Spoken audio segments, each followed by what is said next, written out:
오늘 말씀을 가지고 광야 생활의 의미, 광야 학교의 의미에 관해서 좀 말씀을 나누고자 합니다. 신명기는 하나님께서 약속하신 가나안 땅을 눈앞에 두고 모세가 죽기 전에 이스라엘 백성들에게 그들이 가나안에 들어가기 앞서서 하나님께서 지난 40년간 광야에서 그들을 어떻게 인도하셨는지 회상하면서 앞으로 가나안 땅에 들어가서 하나님의 언약 백성으로 살아야 되는 제1.5세대와 제2세대 백성들에게 언약의 말씀을 다시 한번 선포하고 설명해 주는 것이 신명기 말씀의 내용입니다. 그래서 신명기는 광야 40년 생활을 통해 경험한 내용들이 잘 정리되어 있습니다. 그 중에서도 하나님께서 왜 율법을 주셨고 왜 40년이라고 하는 이 광야 생활을 하게 하셨는지에 대해서 잘 설명하고 있습니다. 그 중에 오늘 본문 신명기 8장은 이스라엘 백성들의 광야 생활의 의미에 대해서 말씀하고 있습니다. 다시 말해서 하나님께서 이스라엘 백성들을 광야로 인도하셔서 광야 생활을 통해서 가르치시고 훈련하고자 하시는 것이 무엇인지에 대해서 말씀하고 있습니다. 말씀을 나누면서 우리에게 주시는 교훈을 함께 받고자 합니다. 다시 보면 1절을 다 같이 읽겠습니다. 같이 읽어보죠. 시작. 내가 오늘날 명하는 모든 명령을 너희는 지켜 행하라.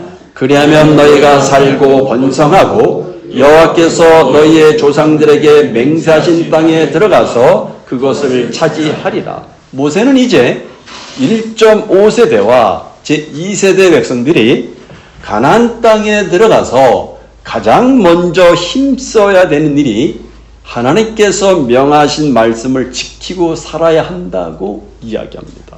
여기 살고라는 말씀이 나옵니다. 이것은 불순종하여서 광야에서 모든 죽은 제1세대 백성들을 염두에 둔 발언입니다.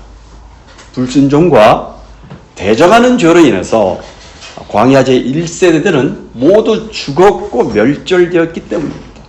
그래서 모세는 하나님의 백성들은 하나님의 말씀대로 사는 것을 생명처럼 여겨야 한다라고 이야기하는 겁니다.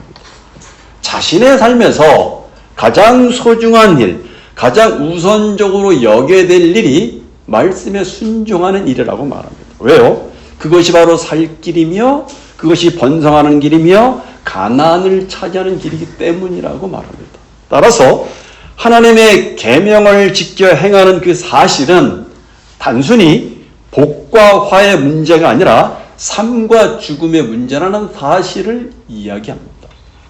여러분, 우리는 이미 이 하나님의 말씀을 통해서 이 구약 성경을 통해서 광야 생활이 40년이라고 하는 시작과 끝이 있는 일정한 기간으로 되어 있다는 사실을 우리는 이미 알고 있어요.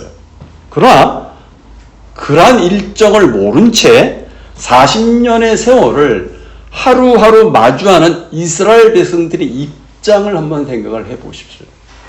40년의 광야 생활은 끝이 없는 막연한 나날이 아닐 수가 없었을 것입니다.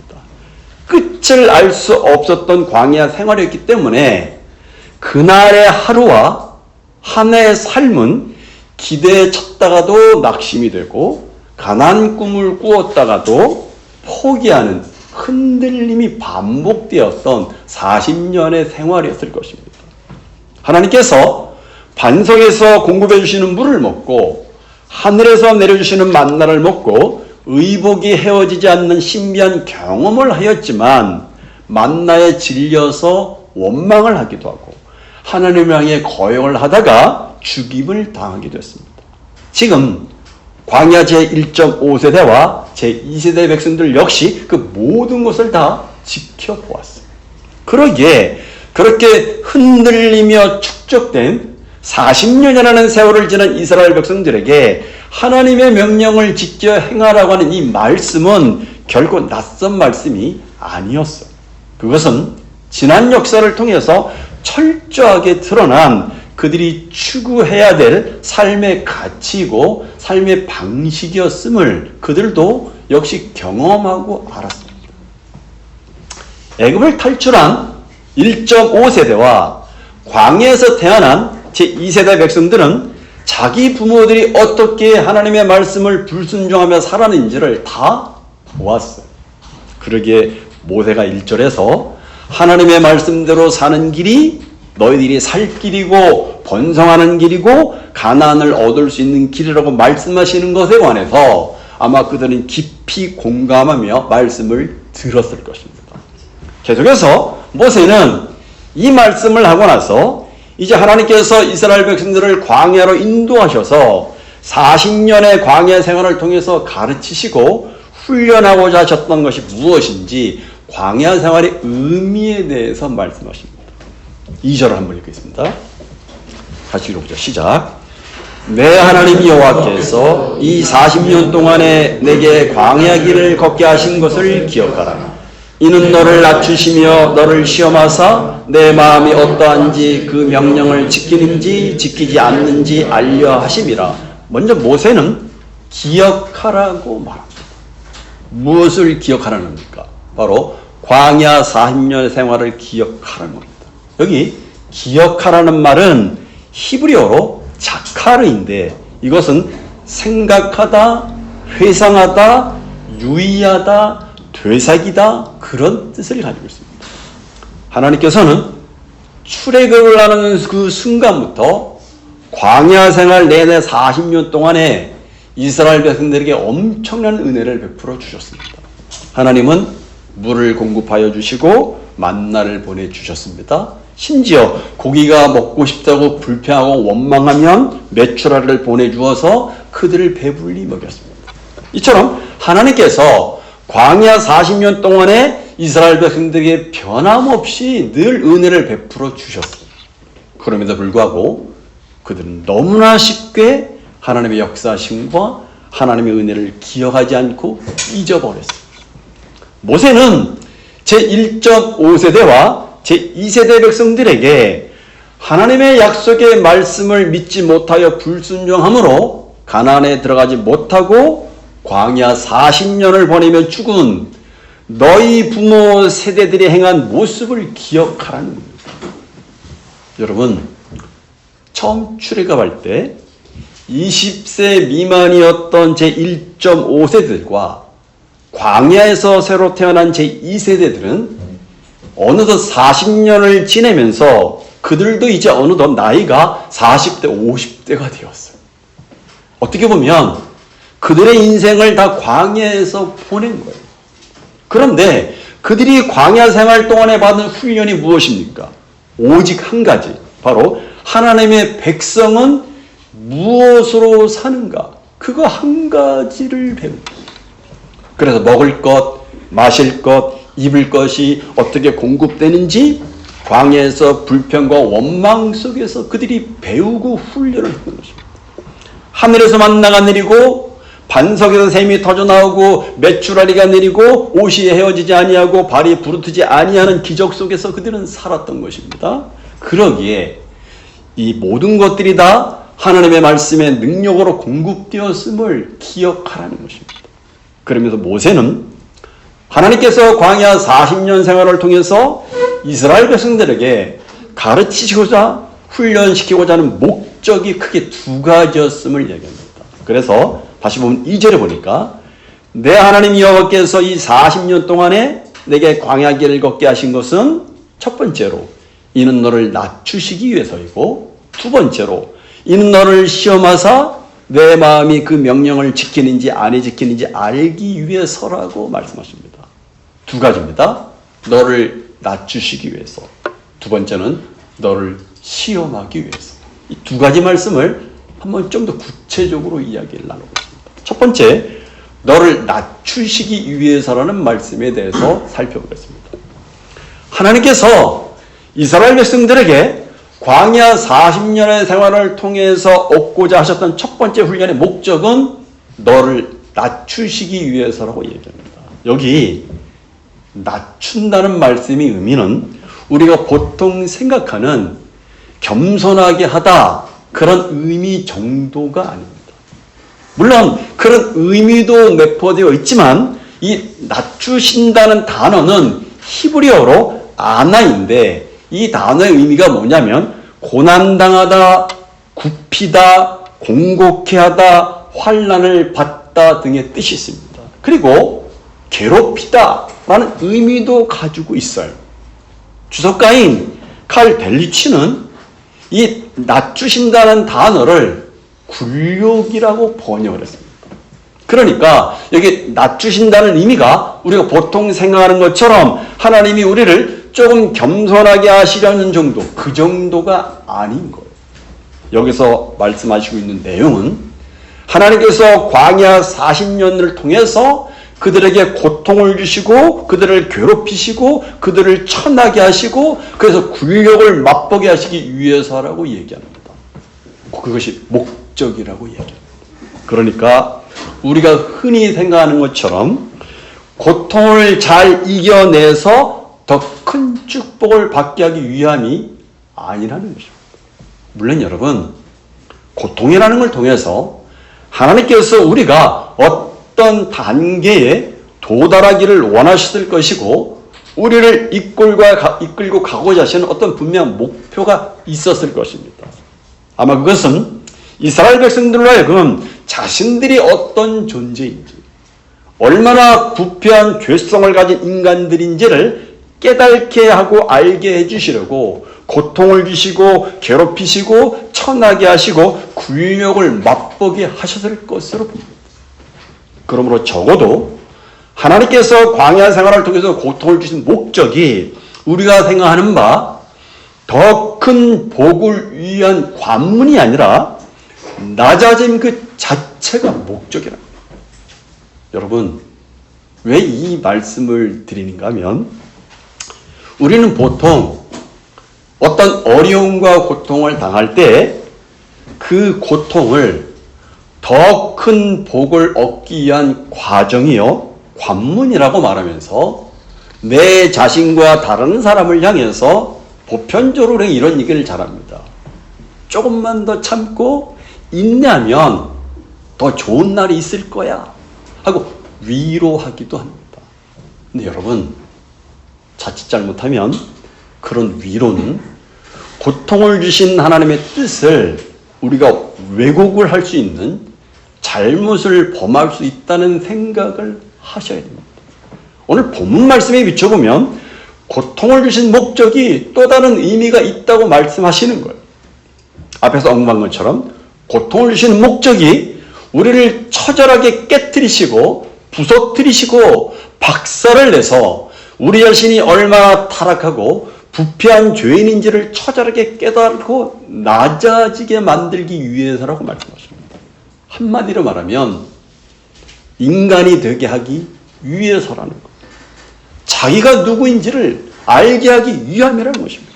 비로소 자신의 한계를 느끼고 자신이 하나님이 아니라는 사실을, 자신이 인생의 왕이 아니라는 사실을, 주인이 아니라는 사실을 알게 하기 위함이라는 거예요. 또 모든 것이 내 마음대로 되는 것이 아니라는 사실을 알게 하기 위함이라는 것입니다. 그래서 내 힘으로 다 할 수 있는 것이 아니구나. 내 힘으로 안 되는 것도 있구나. 나는 하나님이 없이는 못 살겠구나. 그것을 깨닫게 하기 위함입니다. 그때 비로소 하나님 앞에서 피조물인 자신의 위치를 찾게 됩니다. 그것이 바로 낮아짐. 하나님 앞에서 자기 위치를 찾는 것이 낮아짐. 그 낮아짐을 위해서 우리에게 고통을 주시고 괴롭히고 천하게 하고 굴욕을 맛보게 하신다고 말씀하십니다. 그렇습니다. 하나님께서는 광야의 어렵고 힘들고 고통스러운 삶을 통하여 우리에게 삶과 죽음의 경계를 넘어보게도 하시고 우리의 적나라한 부끄러운 모습을 보게 하십니다. 우리가 얼마나 이기적이고 얼마나 우리가 애굽, 세상에 목을 매달고 살고 있는지를 하나님이 보게 하십니다. 스펄전 목사님은 이런 얘기를 했습니다. 고통은 우연히 주어지는 것이 아닙니다. 그리고 모든 매질의 무게는 정확하게 계산되어 있습니다. 하나님은 우리의 영혼의 약을 구성하는 성분들을 조제하는데도 오류를 범하지 않으십니다. 그래서 우리의 낮아짐을 위해서 우리의 모든 시련의 시간, 방법, 강도, 빈도성, 반복성을 정확하게 계산해서 한치의 오차 없이 진행시키고 계신다는 사실입니다. 천국의 외과 의사의 칼은 절대 필요 이상으로 더 깊이 절제하지 않습니다. 우리가 얼마나 완고한가를 생각할 때 우리는 더 고통스러운 시련을 당하지 않는 것은 놀라운 기적입니다. 우리의 거주를 경계하신 분이, 거주를 경계를 정하신 분이 또한 우리의 환난의 경계도 정하셨습니다. 스펄전이 이렇게 말합니다. 어떤 어머니도 우리의 은혜로우신 하나님보다 더 동정심, 인정이 많지 않습니다. 어떤 아버지도 우리의 자비로우신 하나님보다 더 사랑이 많지 않습니다. 라고 스펄전 목사는 얘기했습니다. 여러분, 하나님께서 우리에게 광야 생활을 통해서 왜 우리에게 어려움과 고통을 허락하시는 것입니까? 그것은 고통이 가진, 어려움이 가진 중요한 특질 때문에 그렇습니다. 고통이야말로 우리의 의식을 땅에 있는 것들로부터 하나님에게로 가져가는 굉장히 중요한 도구이기 때문에 그렇습니다. 고통이야말로 우리가 이 땅에서 내 몸에 원하는 것들에, 내 육체에 원하는 것들에 관심을 두고 살았던 것에서 번쩍 정신이 들어서 하늘에 계신 하나님에게로 눈을 돌리게 만드는 중요한 도구이기 때문에 그렇습니다. 그렇게 볼 때 광야의 고통은 하나님이 우리에게 무엇인가 잘못되었다는 것을 말씀하시기 위해서 사용하신 방법입니다.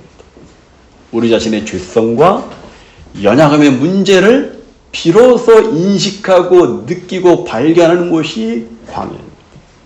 그럼에도 불구하고 여러분, 이 광야 학교에서의 가장 큰 비극, 가장 큰 불행이 무엇인지 아십니까? 그것은 그렇게 어렵고 힘들고 고통스러운 환경이 아니라 그 안에 계신 하나님을 내가 보지 못한다는 거예요. 그 고통 가운데서 하나님을 만나지 못한다는 것입니다. 어려움과 고통을 당하면서도 하나님을 만나지 못하는 거예요. 자기 생각, 자기 고집, 자기 관점, 자기 계획, 자기 뜻을 포기하지 못하고 버리지 못하는 거예요. 안 변하는 거예요. 여러분, 광야에서 혼자 있을 때 바로 그 순간이 하나님을 새롭게 만날 수 있는 좋은 기회인데 만나지 못합니다. 광야는 다른 곳에서는 들리지 않던 하나님의 음성을 들을 수 있는 곳인데 그 음성을 듣지 못하는 거예요.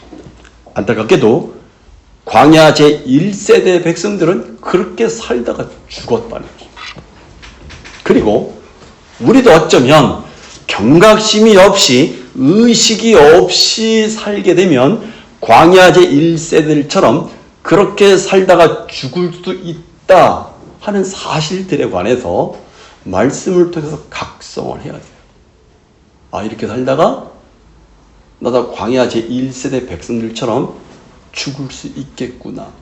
그런 생각을 우리도 해야 된다는 것입니다. 두 번째입니다. 우리를 시험하시기 위해서라는 말씀에 대해서 2절 중반절 이하의 말씀 보니까 너를 시험하사 내 마음이 어떠한지 그 명령을 지키는지 아니 지키는지를 지키지 않는지를 알려 하심이라고 말씀하십니다. 그렇습니다. 하나님께서 이스라엘 백성들로 하여금 40년 동안의 광야를 걷게 하신 두 번째 목적은 바로 시험하시는 것입니다. 광야에서 하나님께서 이스라엘 백성들을 시험한 것은 그들의 마음이 어떠한가 하는 것입니다.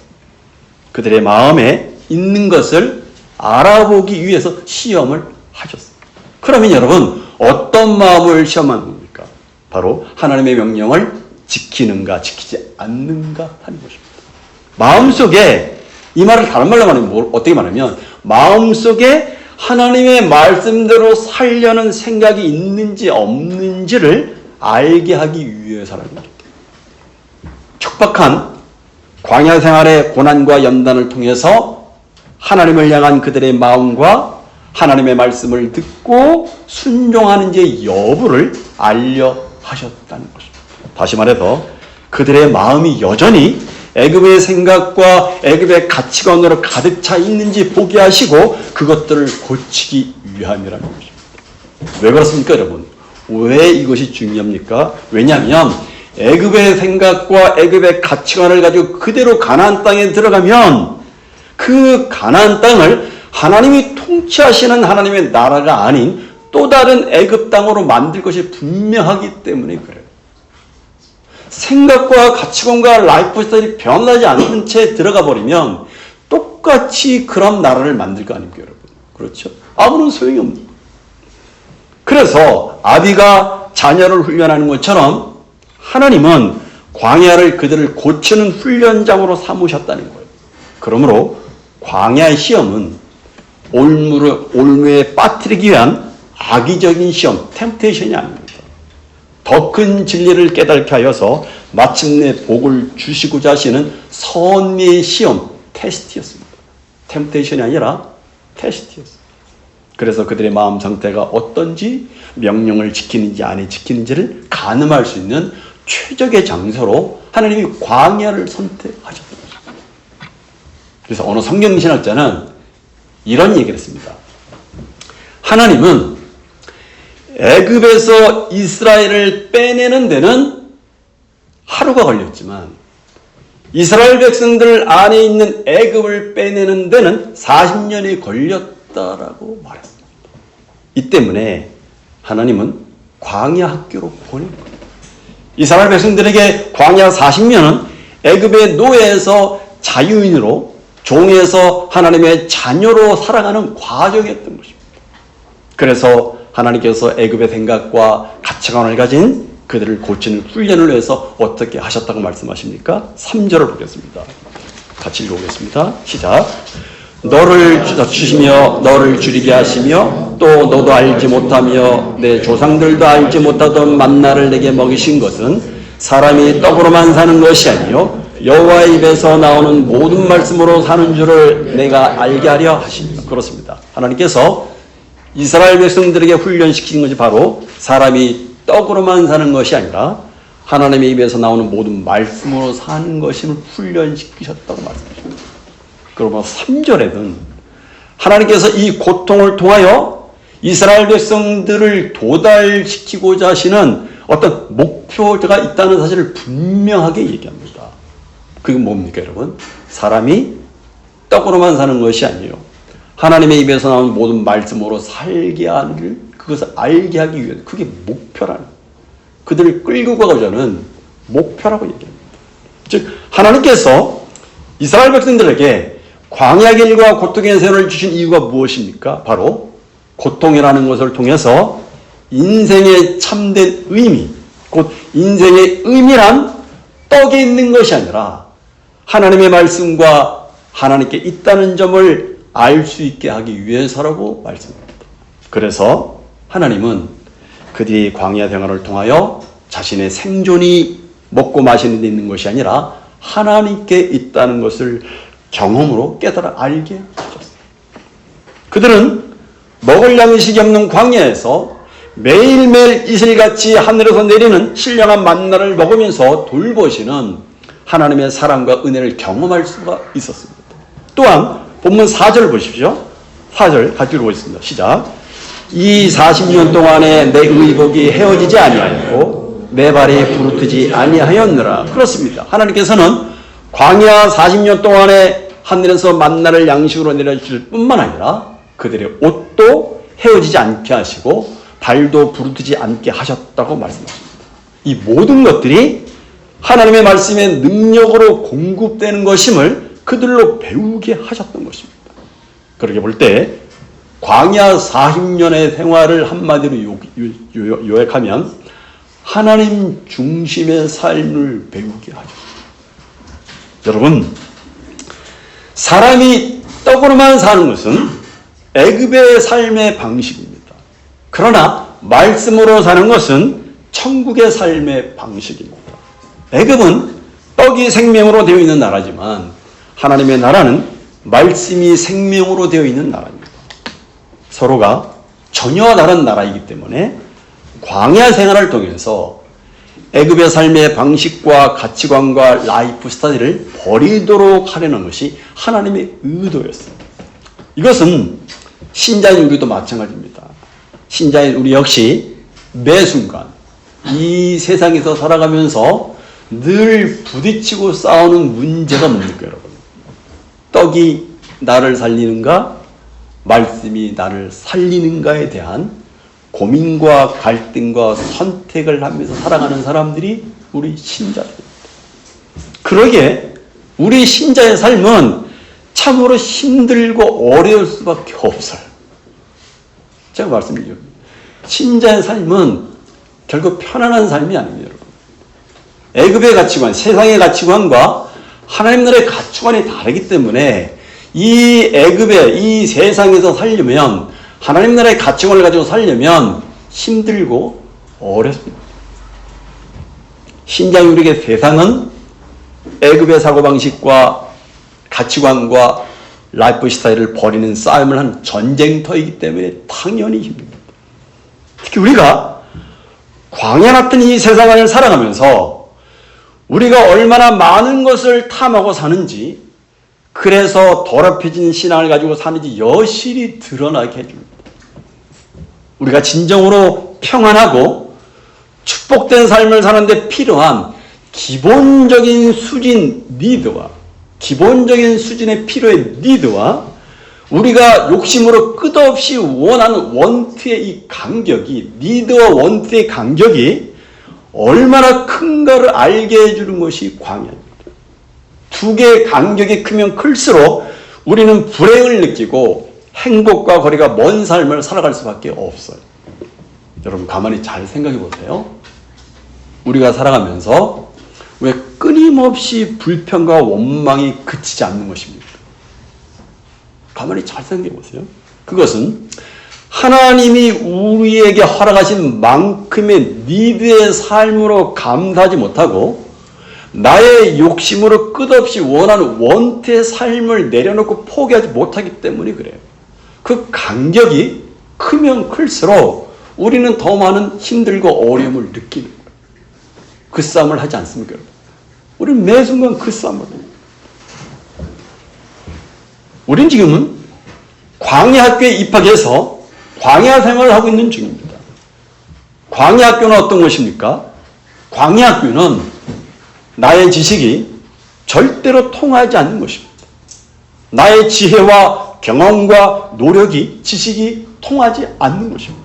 그래서 낙심하고 절망하는 날이 더 많은 것이 광야입니다.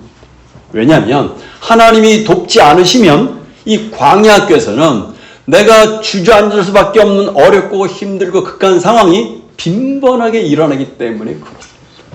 그래서 광야 학교에서는 철저하게 하나님을 의뢰하는 법을 배우고 훈련받는 것입니다. 그렇다면 여러분, 중요한 것은 하나님이 내게 주신 나의 광야가 어디인가를 우리는 알 필요가 있습니다. 물론 여러분, 우리 인생 자체가 광야의 삶이지만 하나님이 그때마다 허락하시는 광야의 길이 어디인지를 우리가 아는 것이 굉장히 중요해요. 예를 들면 이스라엘 백성들에게는 홍해를 건넌 이후에, 그리고 40년 후에 요단강을 건널 때까지 그것이 광야 생활이었어요. 그것은 시나이 반도와 모압 평야를 포함한 지역이었어요.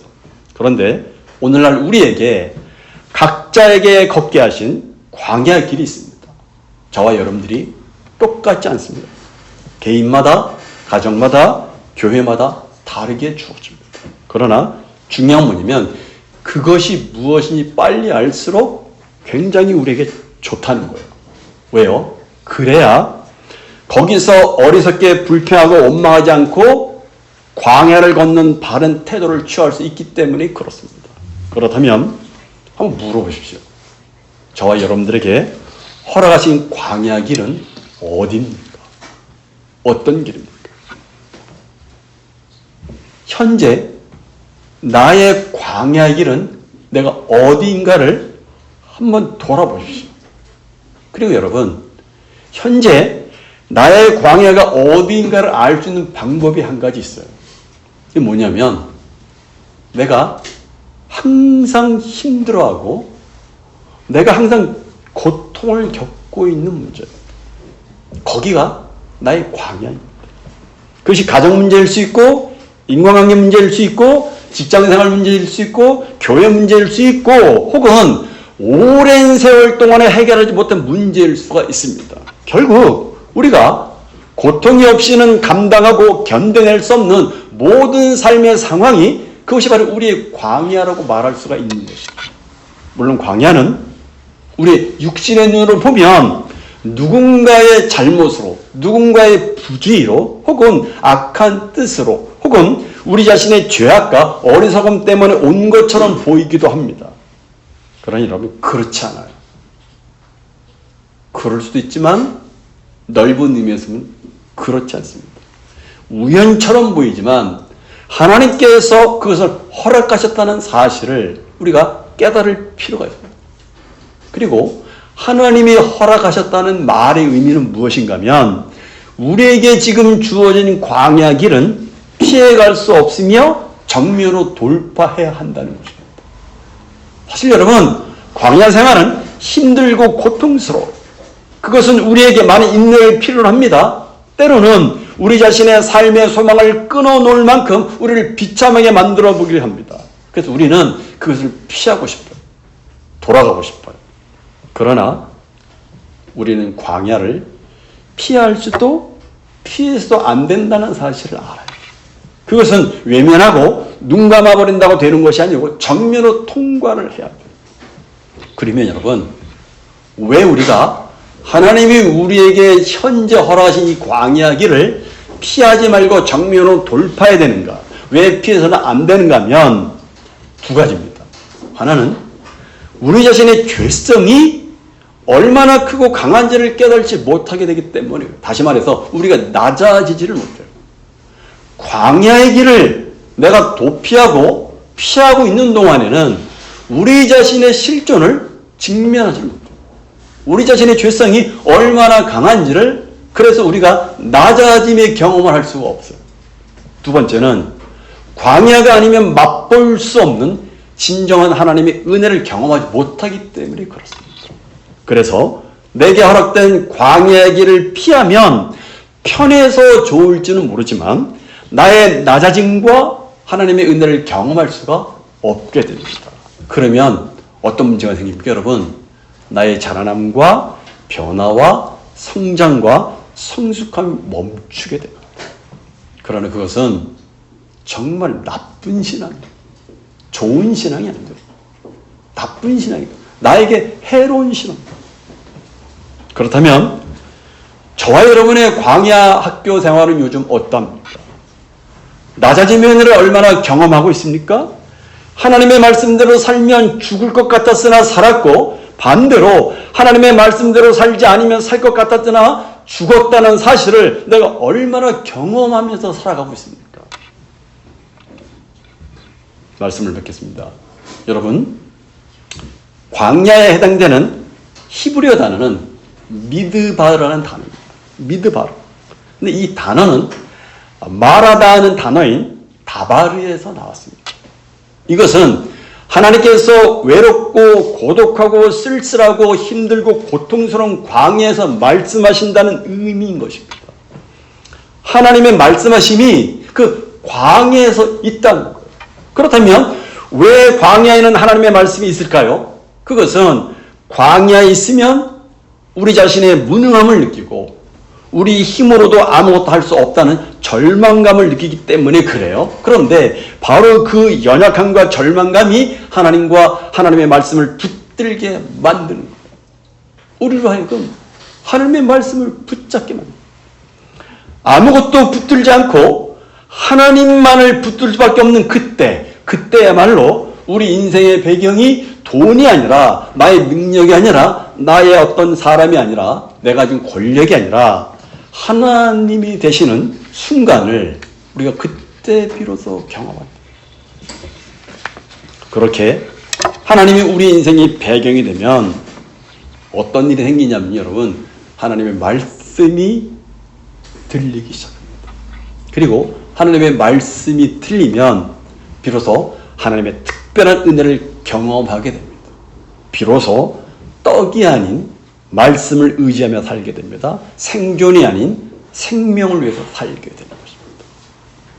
여러분, 이스라엘 백성들은 광야 40년 내내 하나님께서 수많은 은혜를 베풀어 주셨지만 하나님을 원망하고 불평했습니다. 그 이유가 무엇입니까? 그것은 광야 40년의 삶이 무엇을 의미하는지, 왜 허락하셨는지를 깨달지 못하기 때문이었습니다. 그들은 소유, 해부가 아니라 존재, 빙이 먼저라는 사실을 그들은 끝까지 깨달지 못했습니다. 마찬가지입니다. 신자인 우리는 광야 같은 이 세상에서 더 많이 소유하고 더 많이 쌓기 위해서 사는 사람들이 아닙니다. 이 세상에 살아가면서 초점이 뭐냐면 해부가 아니에요. 빙입니다. 존재입니다. 이 광야 같은 이 세상에서 우리가 맞추는 초점은 해부가 아니에요. 더 많이 소유하고 더 많이 쌓는 것이 아니에요. 왜 그렇습니까, 여러분? 우리는 나그네 인생이에요. 우리는 순례자들입니다. 언젠가는 하나님 나라를 가야 되는 사람들이죠. 이 세상이 전부가 아니지 않습니까? 그래서 우리가 낮아지고 하나님의 자녀들께 다듬어지고 변화되고 성장하여서 천국 백성으로 준비되어져 세워가는 것이 이 광야 생활의 목적이라는 사실입니다. 기억하십시오, 여러분. 광야는 통과하기 위해서 있는 것입니다. 광야는 수단이고 절차이지 궁극적인 목적지가 아닙니다. 언젠가는 이곳을 나와서 하나님의 약속의 땅으로 가야 되기 때문에 그렇습니다. 우리 역시 이 땅에서 천국을 준비하는 나그네와 순례자들이라는 사실을 잊어서는 안 됩니다. 다시금 하나님과 하나님의 말씀을 의지해서 원트가 아닌 니드의 삶, 그리고 해부가 아닌 빙을 추구하는 인생을 살아가는 저와 여러분이 되시기를 바랍니다. 기도하겠습니다.